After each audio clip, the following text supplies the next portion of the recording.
Stories will change the world. Now, I know what you're thinking.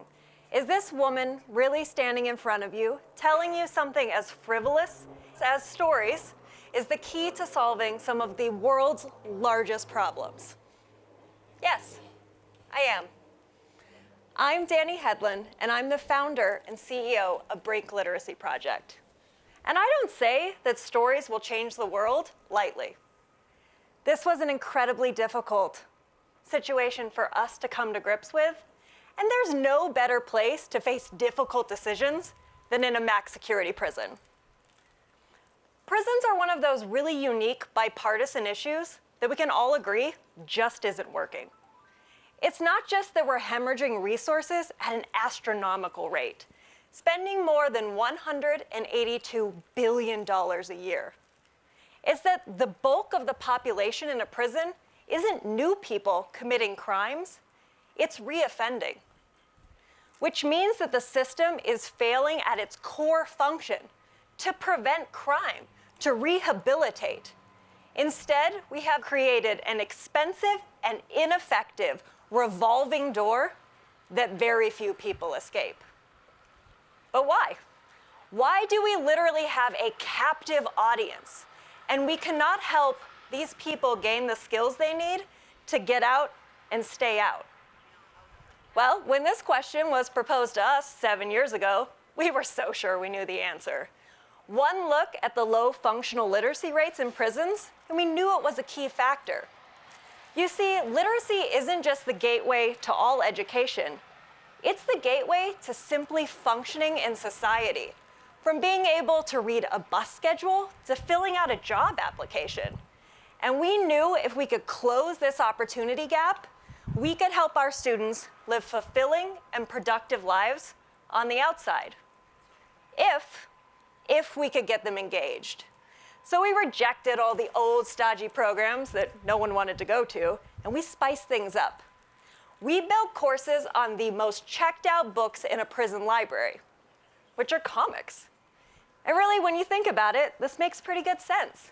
This combination of graphics and text is an ideal tool to court low literacy and reluctant readers.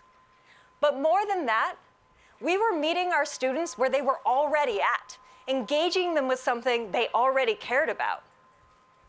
And within that first year, our classes had waiting lists. Our students were energized, and we could feel it. We were on the precipice of change. But little did we know that one very special student was about to change everything. Her name was Rachel, and she swaggered into my class, ready to hate my stupid face. When I introduced the core tenet of the course, which helps our students identify a turning point in their lives to write about, this is one of those pivotal moments where we're forced to make one decision, and if we chose differently, our lives would be radically different. We focus in on these moments because we want to help our students take accountability for their pasts, but more than anything, we want to make sure they see how much power our decisions have to reshape our lives. But when I introduced this concept, Rachel was the first to object. She explained that she knew she was going to be a drug dealer since she was 8 years old. People in her situation, they didn't have choices. They only had survival. According to Rachel, serving time was just an occupational hazard.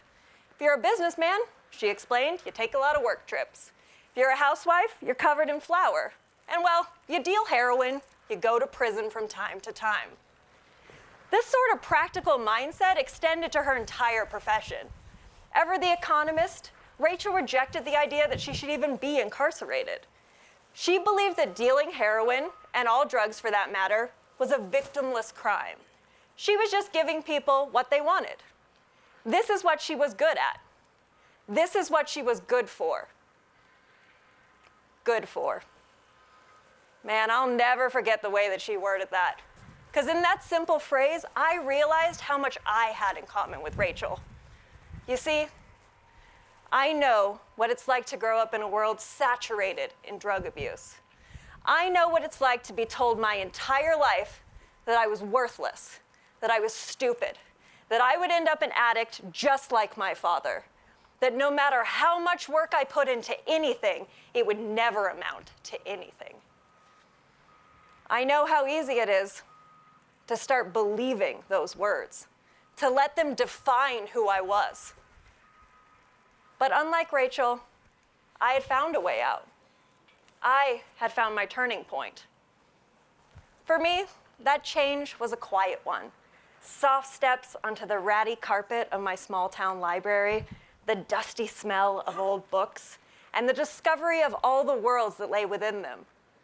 For in those volumes, I realized I wasn't the only person going through heartache. I wasn't the only person with demons to battle. And for the first time in my life, I felt that loneliness and that fear start to disappear. But more than anything, those books gave me the most precious gift of all. They gave me the courage to stop listening to what everyone around me said, and instead to rewrite the story that I told about myself. I realized I could be good for something else. I could be a survivor. I could be the hero of my own story. And come on, if Frodo can haul his skinny ass up the side of Mount Doom and get rid of the One Ring, I could crack down on my studies. I could get a scholarship. I could get the hell out of that town. But unlike me, Rachel didn't have this new story. She only had the story that everyone else thrust upon her about her worth. And as I realized in that class, Rachel didn't think she deserved a different one. But all of that too was about to change. About a month into the course, Rachel came in without her usual swagger, her eyes red and puffy. And when I asked if anyone wanted to share, we were all surprised to see her hand raise into the air. And then her story unfolded in front of us. She explained to us how, on the outside, she lived with a young mother and her 6-year-old daughter, Harley. In exchange for supplying the mother heroin, Rachel was allowed to live in the house rent-free. And throughout the years, Rachel had become incredibly close with Harley. You see, she had a daughter about Harley's age that had been taken away by the state. So for her, this felt like a second chance at motherhood. But it wasn't an easy one. Rachel told us how Harley would curl up her on the couch, crying, explaining that she had painted a beautiful picture for her mother. But no matter how long she pounded on her mother's door, she never came out. And Harley wondered if this meant that her mommy didn't love her. But Rachel knew the truth. Rachel knew that her mother was simply too high to hear her daughter's cries. And although Rachel tried to take care of Harley, she was on the inside now, and she kept calling and calling and calling the mother for updates, but no one ever picked up. Then, just the week before, Rachel broke down and she called a mutual friend, desperate for information. And the friend told her what happened. Told her that Harley had found her mother's stash, that she had tried to mimic what she saw her mom do. Her friend didn't know what happened to Harley after the ambulances left. If she had OD'd, if she had been taken away by child services. She only knew that Harley never returned to that house. Rachel broke. Through a flood of tears, Rachel fell to the ground in the common room, and she couldn't get up. She couldn't do anything for days except for cry. But then, at some point, she started writing. She started writing this story. If heroin could do this to Harley, to that sweet, innocent girl, Rachel didn't want anything to do with it. And she decided that this had to be her turning point. She wasn't going back. She wasn't going to be a part of that cycle ever again. And as we had the incredible honor of watching Rachel transform her life, we realized we needed to change as well. So yes, We are still a literacy nonprofit, but we don't just help people read and write. We create a space for them to rewrite the stories that they tell about themselves. And on the strength of that mission, our programs in Colorado grew. Within 2 years, the accounts of our success had made it across the Atlantic, and the Scottish government brought us over to replicate our success in their prisons. In both countries, we have helped scores of students to identify their turning points, to combine a passion for change with the skills and the resources they need to get out and stay out. But our work doesn't end there. Because remember, at the beginning of this talk, I promised that stories will change the world, which means that we need to keep going past the classroom. So instead, we take these stories and we elevate them into the public consciousness. We partner with the media, from news outlets to our very own in-house publisher, to make sure that stories like Rachel's are heard by as many people as possible, a vast network of people from different backgrounds. Because you see, that's the really beautiful thing about stories. They have both the immense power to change the storyteller and the receiver.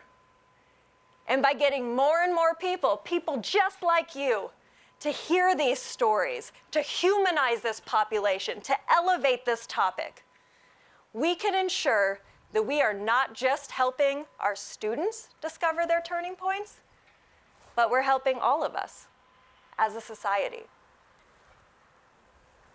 7 years ago, Rachel faced an incredible tragedy, and it forced her to make a decision. She could have taken the easy way out, continued on this same path, doubled down on a life dictated by the revolving doors of prison. But she didn't. Instead, through incredible courage and self-awareness, Rachel chose the hard path. She chose to tear down the broken parts of her life and rebuild a new, positive foundation. And today, when we look at our prison system, we face that exact same turning point, that exact same decision. Are we going to take the easy way out and continue to do what we've been doing for decades? Double down on a system that just isn't working? Or are we going to do what Rachel did and have the courage to forge a new path? I hope you'll join us to rewrite the story that we tell about our prison system, to redefine what we are good for, and to unlock the potential of millions of people, just like Rachel, whose stories have the power to reshape our world.